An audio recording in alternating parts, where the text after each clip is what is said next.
Hi, I'm Dr. Amy Robbins, and welcome to Life, Death, and the Space Between. Sometimes there are angels that we connect with, and other times there are angels on earth, and sometimes that person is one and the same. And Ashley George is that angel to me.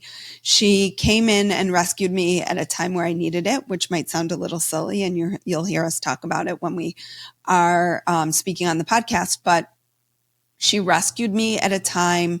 She reached out as a complete stranger and was a real angel in my life. And so I'm so grateful to be able to share her story with you all about her ability to connect with angels and her spiritual awakening. And what's so interesting, and what I hope you're starting to get a sense of as I ask more people these questions about their own spiritual openings and spiritual awakenings, is the process by which people go through to step more truly into themselves. So I hope you love this episode. We took a really beautiful meandering path. We talked about parenting, about energy in parenting and how it affects your parenting. And it was just such a lovely episode of really two women just kind of sharing more. I think I spoke more in this episode than I normally do. Really just sharing with each other their experiences, both from a human perspective, but also a spiritual one. So with that, I bring you my episode with Ashley George. We need at our table of awareness the logician, but equally we need the intuitive, we need the mystic. I almost died. I was allowed to go to the very precipice of death, of life and death, and look over the edge. And I was allowed to behold what was there and allowed to come back. Most people aren't. When we talk about being aligned with ourself or being aligned with our soul or hearing our higher self, that's really what we're talking about, is being connected to that divine part of ourself, that light-filled part of us that is connected to God energy, that is connected to everybody here and every experience we've ever had. If more doctors, more professionals can open up to use intuitive gifts in their work, that's really important. Hi, I'm Dr. Amy Robbins, and welcome to Life, Death, and the Space Between. I'm a licensed clinical psychologist and medium, and here we explore life, death, mediumship, near-death experiences, consciousness, and what it all means.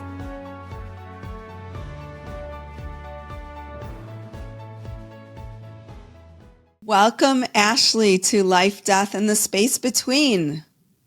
Thank you. I'm so excited to be here. This has been a long time coming because, first of all, for those of you who remember, about maybe 6 or 7 months ago, I lost my Instagram page. Completely disappeared. It actually got hacked, I now know. And this beautiful angel who is on this podcast with me today reached out to me, and through someone, I think, like someone shared with you that I had lost my page and they had known you, had something similar, and you gave me this name of someone who got it back. So I am forever grateful for you because you did not know me and you just reached out of the goodness of your heart. And then you talked to angels. So it was an angel in person and an angel in spirit, all in one. So I wanted to just start by acknowledging that and thanking you so much, because it really did. I was trying not to spiral with it all, but it really was it was a lot of work that I had put in, and to lose it all would have been a bummer. I completely understand, because the same thing I was just going through it, and mine was like months and I could not get it back. I was like, the same exact feeling I'm sure you were having, all over the place. Like, okay, we're moving on. Do I not get it? Going through all of the emotions, which I know sounds silly because it is a social media platform, right. But like what you just said, you do put a lot of work and energy into that, and creativity into it. And there's a lot of connections. There's a lot of things business wise and networking. I know that, people who do put their time and effort into it. So it does matter, even though it sounds silly.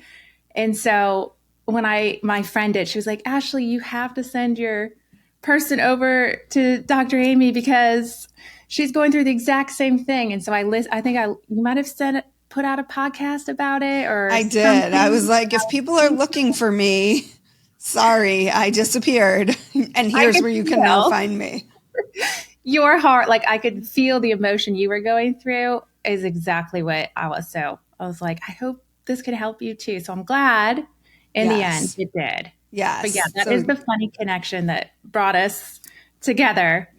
But then I'm so happy to have you here because we're going to talk about all things angels and spiritual awakenings and how you found yourself in this space. So can you start by sharing with us your spiritual journey? Because what I love about people sharing their journeys is it gives people a perspective that it's not always just this like snap experience or this crazy spiritual transformative experience that just shifts everything. Sometimes and often, more often than not, it is a process over time. Absolutely. My process definitely did not happen overnight, but it's a long story short. I really was diving, especially after just becoming a mom. I have 3 kids. I was really going down the wellness rabbit hole, and I was newly stay-at-home mom, but I had been, there's part of who I am traditionally is I just love being creative. And I had been a former hairstylist in downtown Chicago for 10 plus years. We pivoted and moved to North Carolina for my husband's job, and having 3 little ones kind of back to back, and growing our family, which was so beautiful. I loved it. I loved being home, but I also was trying to find a path of something to do creatively. This was about 9 years ago or so, and I started this little tiny lifestyle blog online. And let me tell you, I never in my life thought I would be here talking about angels and spirituality with any of this. So it really has come way different than what it started. But yeah, I started this little lifestyle blog, which we forget how much social media has changed, how quickly, especially just in the last decade. 10 years ago, that was like nobody really knew. They were like, what are you doing? Why are you posting on social media? You're starting a blog.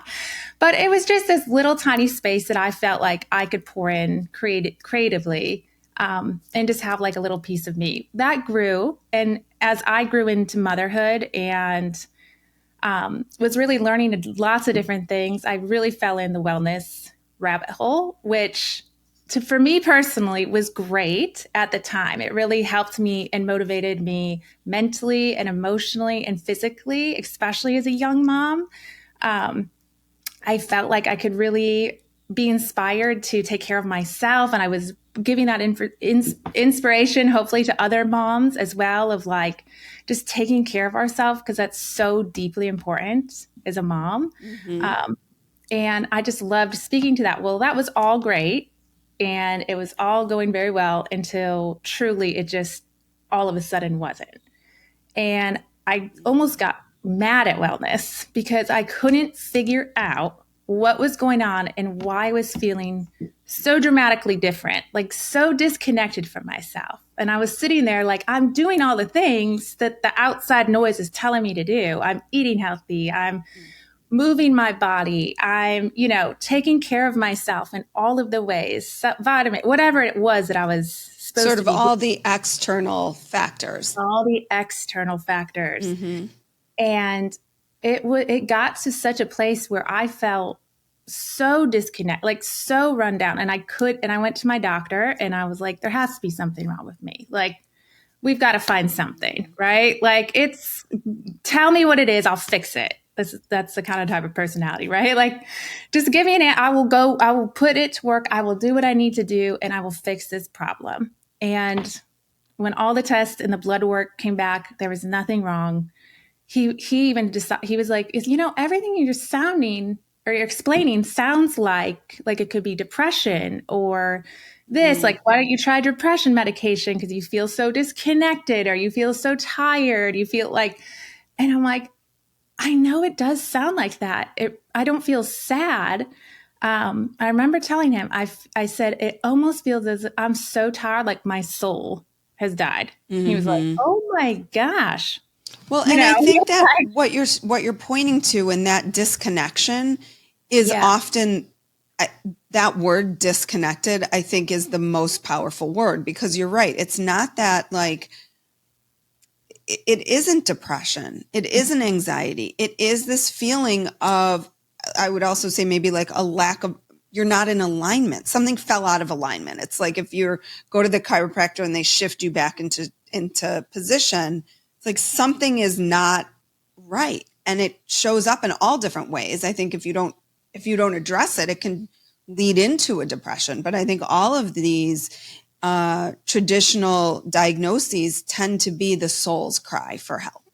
I could not agree more. And I didn't have a lot of these, even the word alignment or, all of that kind of stuff, I wasn't paying attention to quite yet. And what I've realized now on the other end of this, years later, it was definitely a way I feel that God was leading me, stopping me dead in my tracks, saying, you were paying so much attention to all the outside noises, like what you should do, shouldn't do, this is what a mom should, all of the things. You have totally forgot that there's so much within you.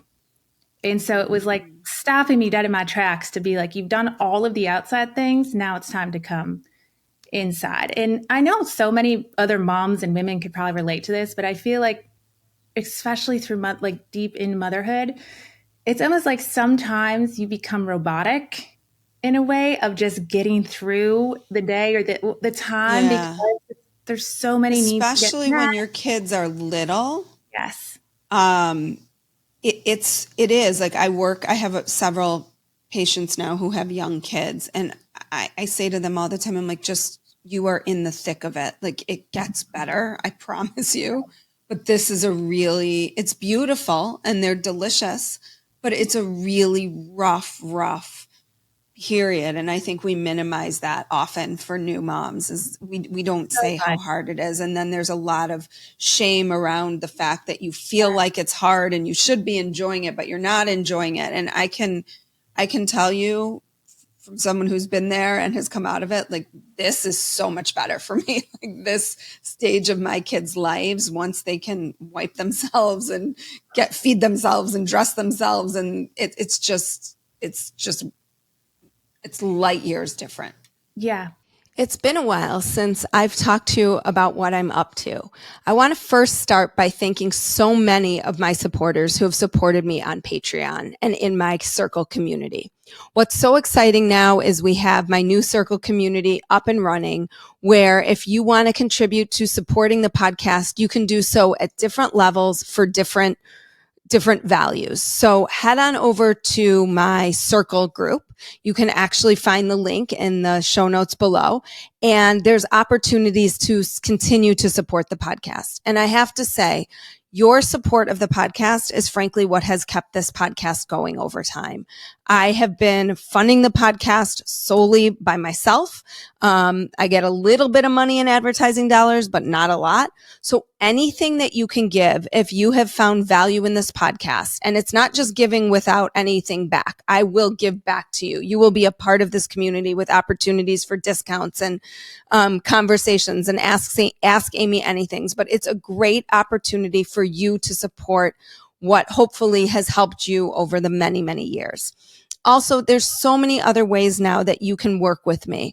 I am offering a group course called Live Your Life Backwards, which is finishing its first cohort this winter and has been absolutely incredible.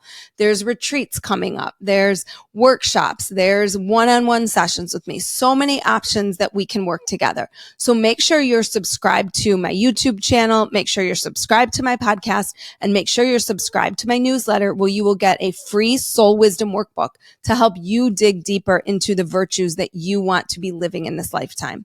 We all need so much more spirituality now. We are in a spiritual crisis, and I am giving you so many tools to tap into your own spirituality. So check out, and don't forget to subscribe to Life, Death, and the Space Between so you never miss an episode.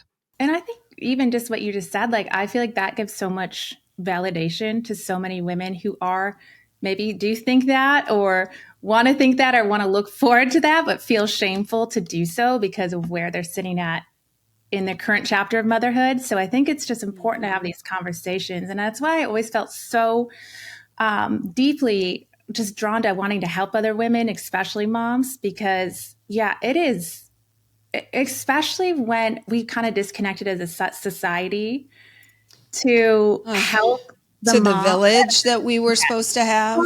Yes. I was like, I have no family here in North Carolina. I have 3 little ones, 5 and under.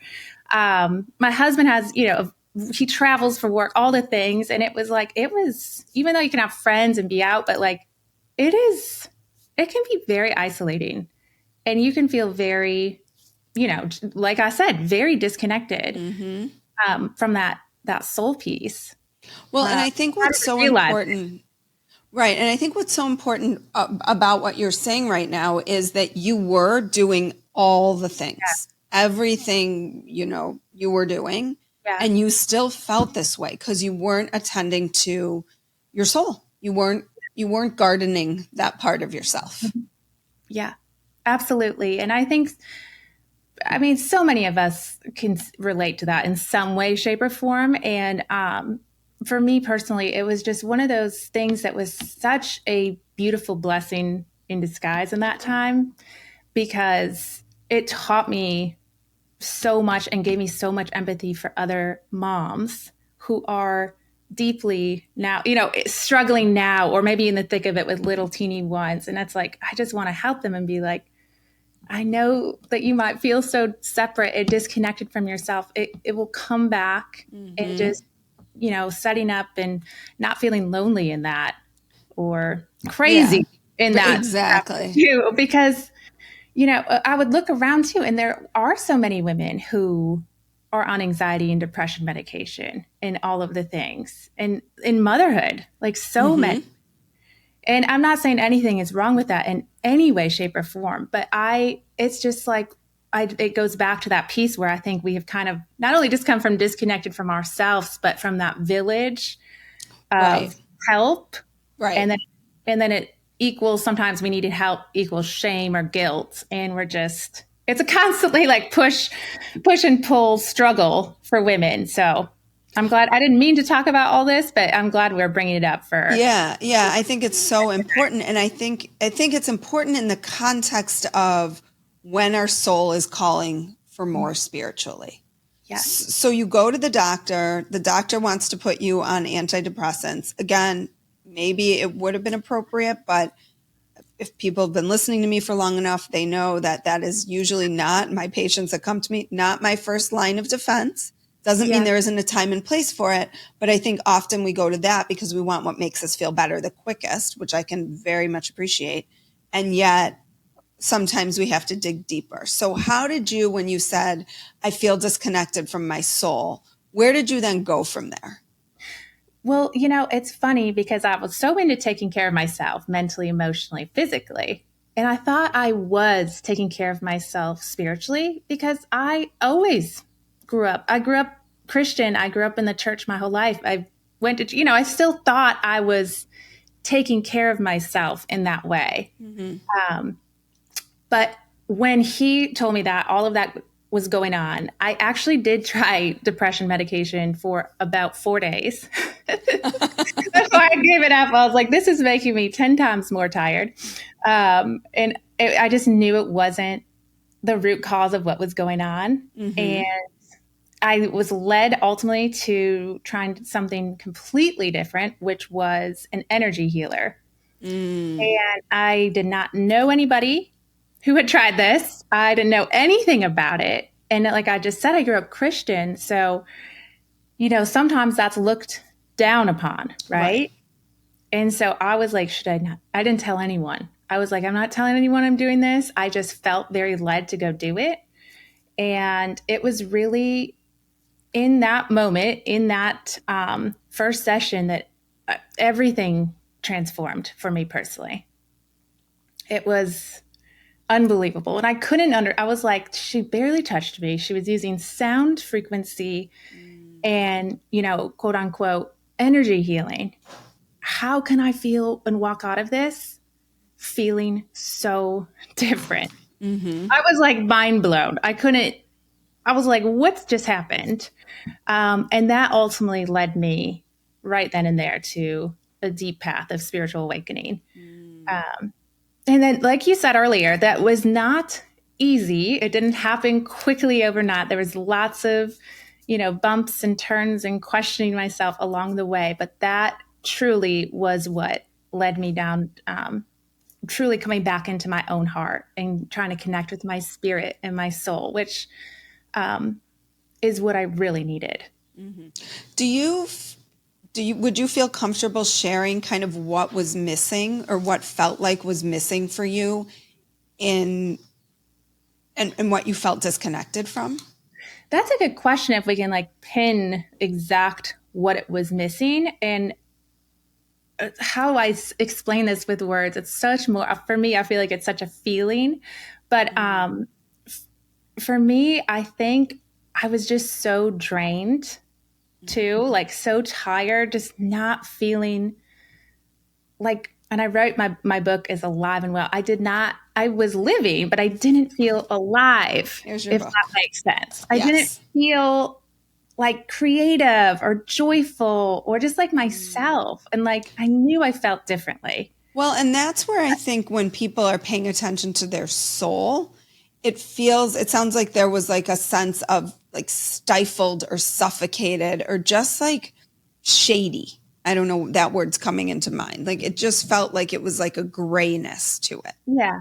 I think everything I was doing too, I was walking so probably away from my purpose. I was listening to all that outside noise through motherhood, through, building my business, through online stuff. And I was doing everything what everybody else was telling me to do in the outs, just everything on all levels, expectations of just motherhood, being a woman, what you should look, all the things. Mm-hmm. And I was truly walking completely away from who I really signed up to be and what to do in this lifetime.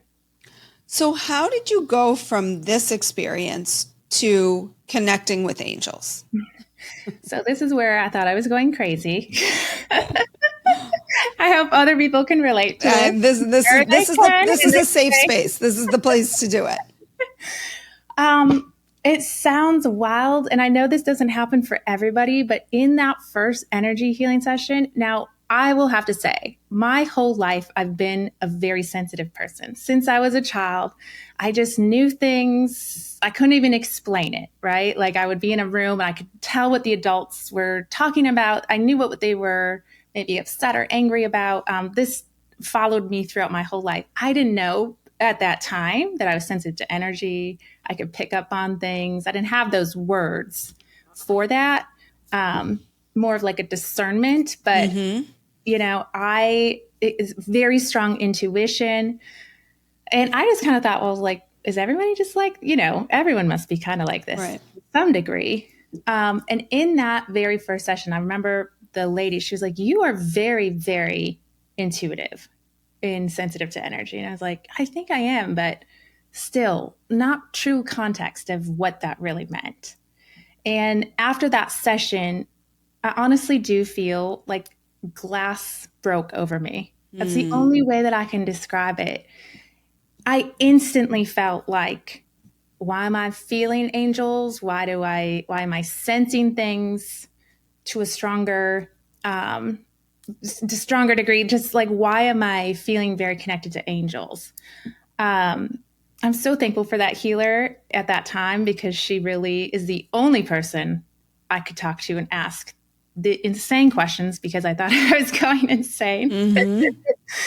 And she really, really helped me. And my biggest question was at that time, why do I feel so connected to angels? And maybe other people with spiritual awakenings, I started reading, I started listening to podcasts, I started listening to anyone that I could relate to with what I was feeling and sensing and really just being drawn to. And I was like, why do I feel so connected to angels? Maybe other people feel connected to spirits or to something else, or there's 100 million different things. I feel like in this space that people feel very connected to, but I felt like I just trusted it, if that makes sense. I trusted myself. Again, the lesson of quieting all that outside noise and telling me this is right, this is wrong.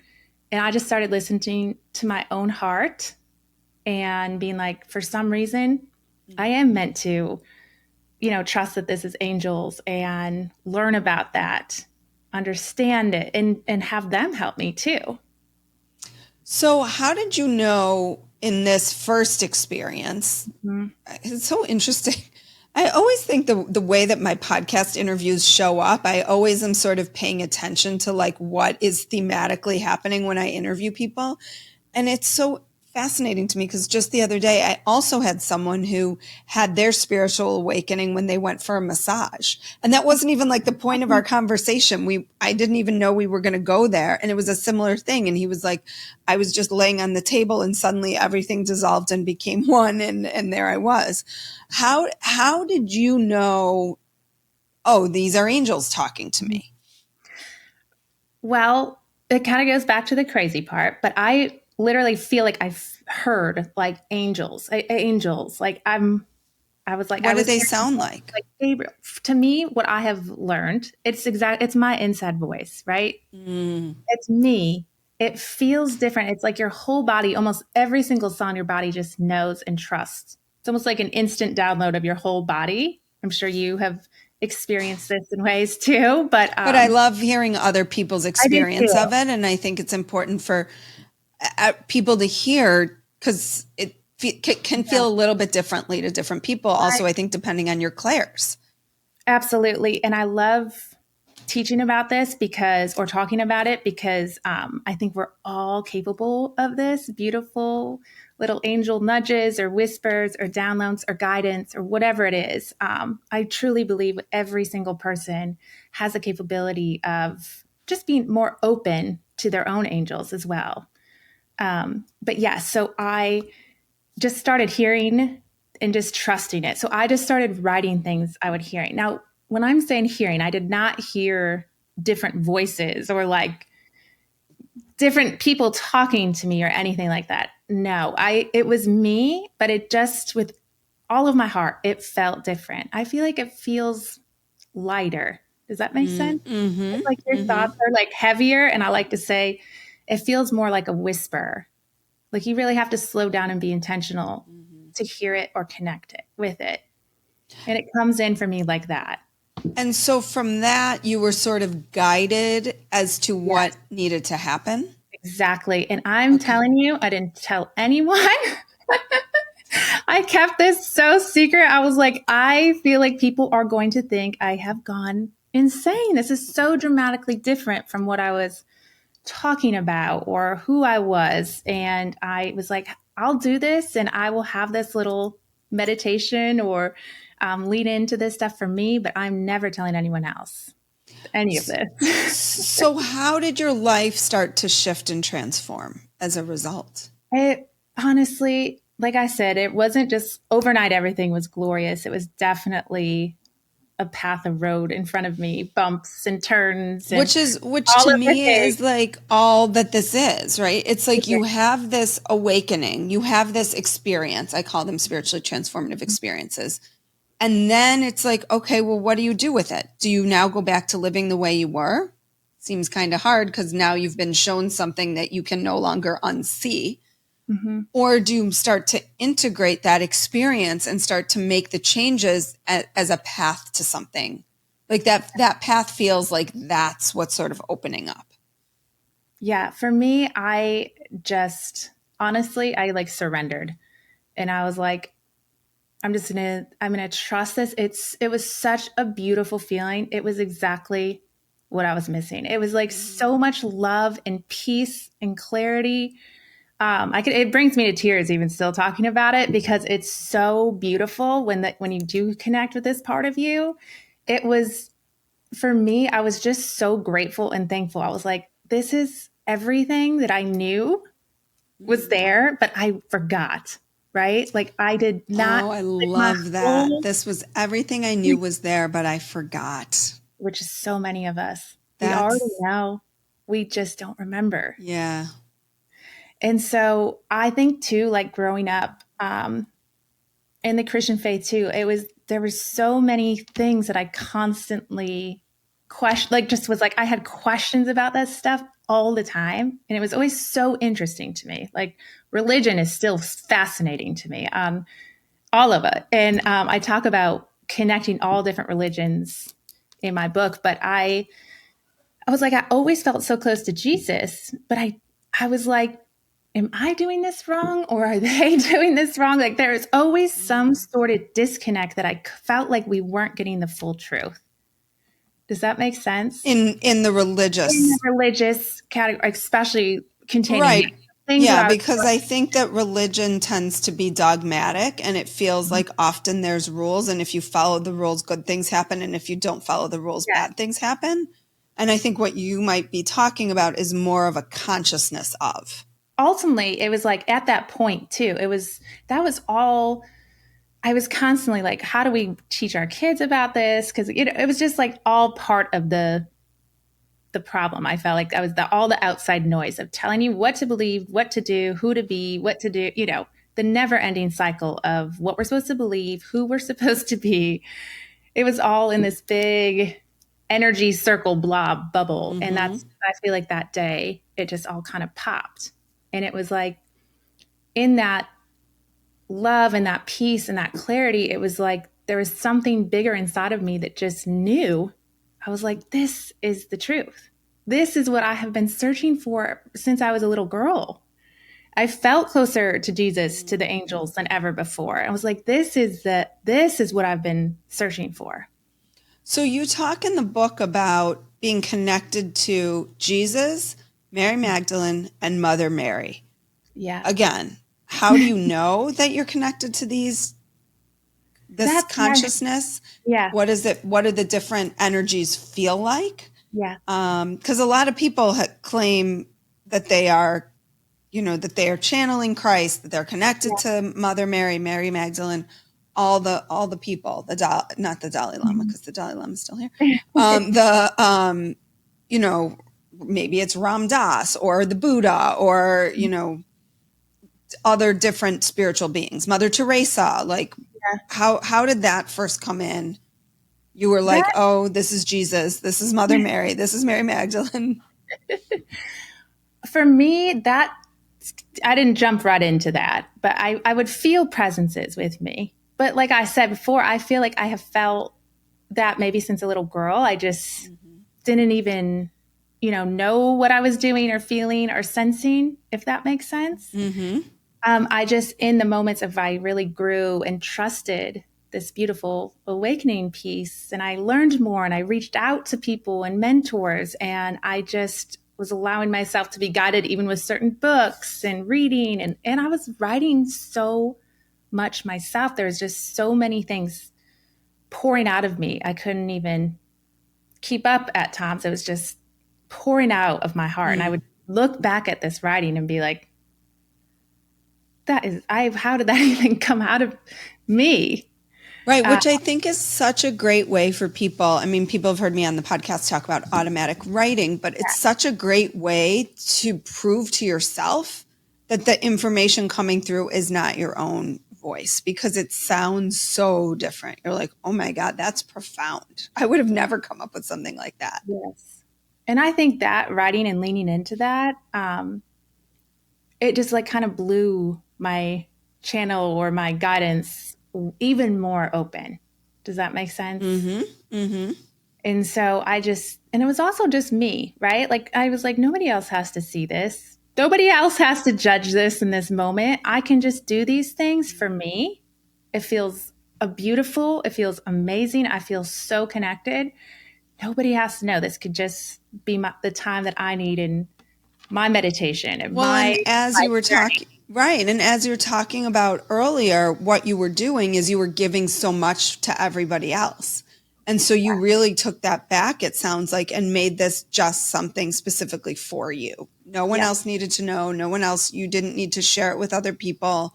It became like a multi-tiered or multi-leveled practice because you were connecting, but it was also giving you time for yourself.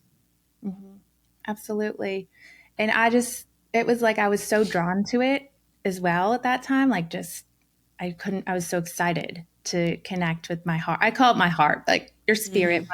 In the book I write, I feel like our spirits are in our hearts. And just connecting to that piece. And I feel like those little tools were just truly such a gift, because like I keep coming back to, it was something that I knew that I was searching for and just had no idea that I was ultimately, but I knew that there was a bigger piece missing. So connecting to that part of you is just such a beautiful gift, which every single one of us is worthy of having. Yeah. And that's the important piece. Like, this is not special for a unique person who has done X, Y, and Z so they can have access to this. Anybody can have it. There's no barrier to entry here, except maybe you taking some time for yourself to really listen, to tune in and listen. Absolutely. And I hope anytime I talk or anytime, somebody connects with my book, I really hope that's the biggest takeaway that somebody can get, is that every single one of us, I genuinely feel, has these capabilities. And this peace within them, this love, this guidance, it's just also kind of peeling back all of our layers to allow ourselves that time. And I think ultimately too, like feeling you're worthy enough that this is within you, and allowing yourself, to know that you have this within you. So with the different consciousnesses, how did they feel different? How did they come through differently? Or what messages were you getting from them that made them feel different?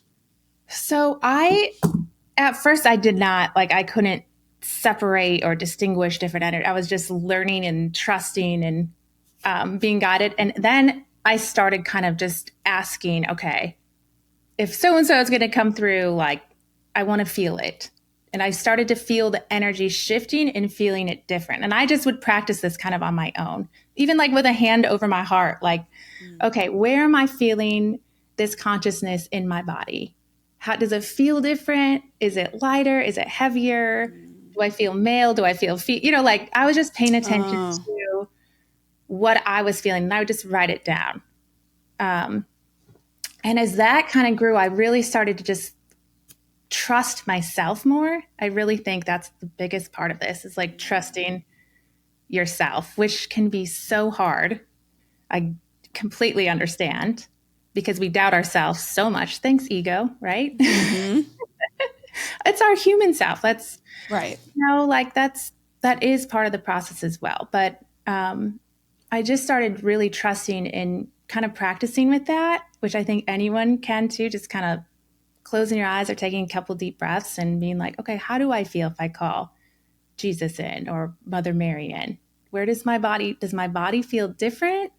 Do I pick up on things differently? And I really just started to dive into that and trusting what I was feeling, and kind of being able to sense when I was feeling different energies. I'm going to shift here for a minute, because you said something earlier, and I'm so curious about this. You said you used to be a hairstylist. How much, right? There's so much that goes on in the crown, and I'm always curious, were you in these experiences as a hairstylist, were you tapped into other people's energies, and particularly at their crown, or was that sort of shut off for you at that time? I know I totally shifted gears here. I think 100%. I just had no idea that I was picking. I think that's part of what was leading me to my burnout as well. I was just picking up so many energies consistently all the time. And I didn't know how to take or leave what wasn't my energy and hold on to just my own. Right. But going back to the hairstylist thing, it's fascinating, because I've read articles about this now and talked to other people. A lot of hairstylists are empaths, because they are drawn to those professions because you love working with people. You love making people feel good about themselves. You love connecting and talking. And think about it. Your hands are on people's heads. You're healing them in different ways. And so it's interesting. I had a class that I took a few years ago, and the lady who was leading the class was actually thinking about doing one that was just for hairstylists because she was getting so many that were coming into her class and just wanting to know more. And I think that's it. Now you look at a lot of different professions, even like what you do, like the connection, the people that like you just. Yeah, I just wrote down as you're talking. I think I just had something come into my mind of something else I want to teach because one of the things that I realized like just a couple of years ago, and I knew this, but I didn't know it, is how much I had carried with me all the energy of the people that I had seen for years. And people have heard me probably talk about my plant medicine experiences that I've had. But in my first plant medicine experience, I always describe it as like if you watched the show Lost. Did you watch the show Lost? Or Yes, I know exactly what you're talking about, but I couldn't get like all the seasons. Okay. I actually want to go back and rewatch it. I was just looking, but in one of the episodes, in multiple episodes, there's this black smoke that sort of has this like ratchety, rattly noise. And in my first plant medicine experience, I felt like all of this black garbage came out of me. And I was like, oh, none of that's mine. That's everything that I've carried unknowingly for all of these years, for all the people I've treated. And then stories started coming back into my mind. And I was like, oh my gosh, I have to be much more conscious about how I'm managing these energies and how much I'm letting in. And some of it, again, I'm forgiving of myself. Some of it is being new as a therapist. And you think you're supposed to be a certain way and you're supposed to be so empathic and open and, and you are, but you still have to have energetic boundaries. And we don't talk about that in the therapeutic space at all. Really? Even newer? No. No. I mean, boundaries from a clinical perspective, yes. Boundaries from an energetic perspective, no, not at all, because we don't even talk about it as energy. Yeah. But it is. Yeah. It's so fascinating. It's so true. And same thing, right? I would see 10 people in a day. At the end of that day, you're holding on to that, to their whatever they're telling us as hairstylists a lot too. And it's like, right. Yeah, you're like therapists, untrained therapists. Untrained. I always joke as a hairstylist, I feel like you should also get your therapy. You should go to school for the next few years for therapy as well. But yeah, no, it's so true. And I love that we're bringing this up because I teach my kids now at the end of this day. I love talking about Archangel Michael specifically, and he clears out negative energy and fear from our field. And so I always, before going to bed, I always say a little prayer over each one of my kids to clear out, they're at school all day. They're with a lot of different energies and people. And so I just say a little prayer and just have them kind of clear out any negative energy or any energy that is not their own from their field. I wish I had known, like I had been more up on these practices when my kids were little because I didn't do that. But I do think things like even taking a bath at the end of the day for kids, right? Like there's certain things that we might intuitively already do because it feels good for us that are cleansing practices that we don't realize. I mean, lots of people come home after work and they change their clothes. And even that experience can be like a shedding of an energy and a stepping into a different energy. So, before we wrap up, it's a great segue because one of the things that you talk about in the book is how our energy impacts our kids. And this is interesting that our conversation is sort of like moved in and out of parenting a little bit, but I think this is really important for people to understand because a lot of, and I would add pets in this conversation too, because a lot of people will show up in places and they're talking about their kids. And frankly, this is why I stopped working with kids years ago, because so much of the work had to be with the parents and the parents were often unwilling to do the work because it was the kids that were the problem. But can you talk about how you show up energetically impacts the entire system? I think it's probably the biggest impact, to be honest, of the whole family, of how you show up energetically. because you're either, I mean, we could really dive into this question. I know. We're like, and at the end, this is what we call in therapy a doorknob comment. But I like exactly what you said too. Like, if we don't take responsibility for the things that we as parents, as moms, need to let go of, or heal, or work on, or have our hearts be open or not open, we are just kind of passing that along. Do you agree with me? Mm-hmm. To our children energetically, they're learning, they're listening, they are watching everything we're doing and talking about, and they feel. I think kids are incredibly intuitive. They are incredibly connected, and they can pick up on things even if we're not saying them. So, or even if we're saying something different. Exactly. They can feel if you're sad, happy, mad, joyful, tired. They can feel all of those things, even if they don't know or understand that they're picking up on that. They can. And so I feel so strongly of doing the work that we need to do so we can show up as the best versions of ourselves for our family. And that doesn't mean it's perfect. We're human, right? We don't have to be perfect. There's no such thing. But just taking that responsibility of being able to show up as the best version of, for you and where you are currently at and what chapter you're currently at matters deeply, I feel like, for the kids. It really does, because you just see it. I'm sure it's actually, as a therapist, it's so fascinating. I love I could talk to you for hours and hours and hours, but happy to always. But and it's just like, you can like see when you're looking from a different perspective, mm-hmm. or awakened, a higher perspective, whatever you want to call it. And it's just like, that child is having that issue or going through it because of X, Y, and Z. Right.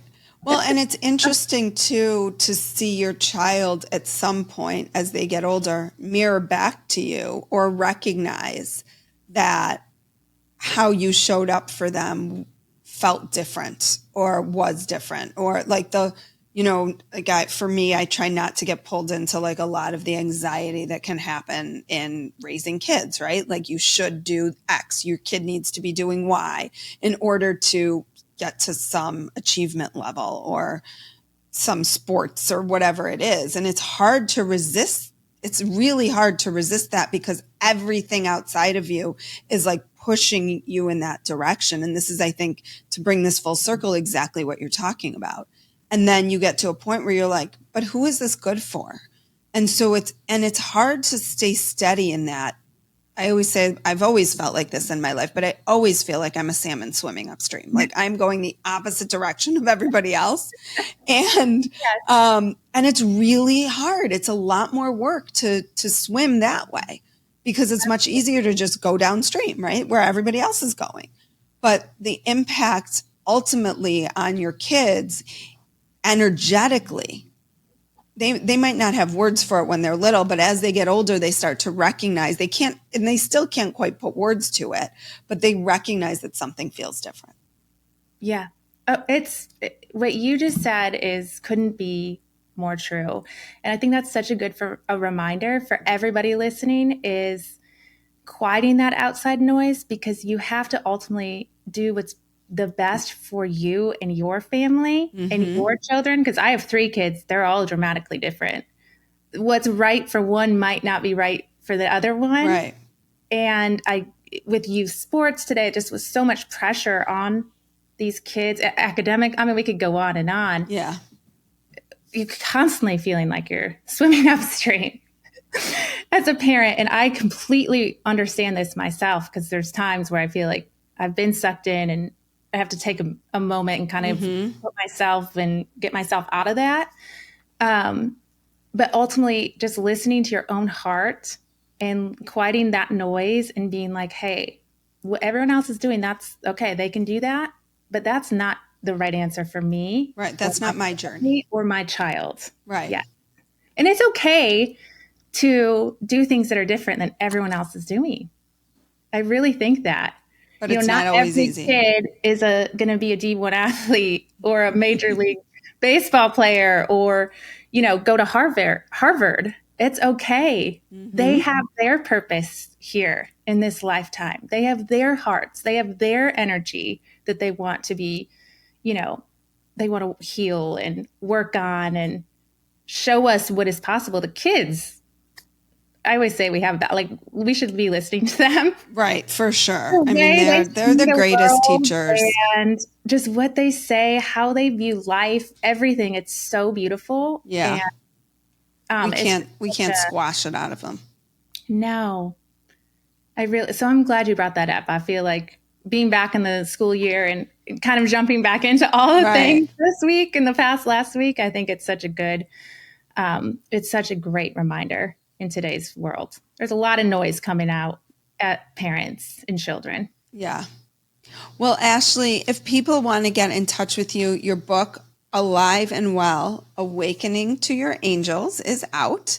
But where can they find you? You have a pretty active, luckily restored Instagram page.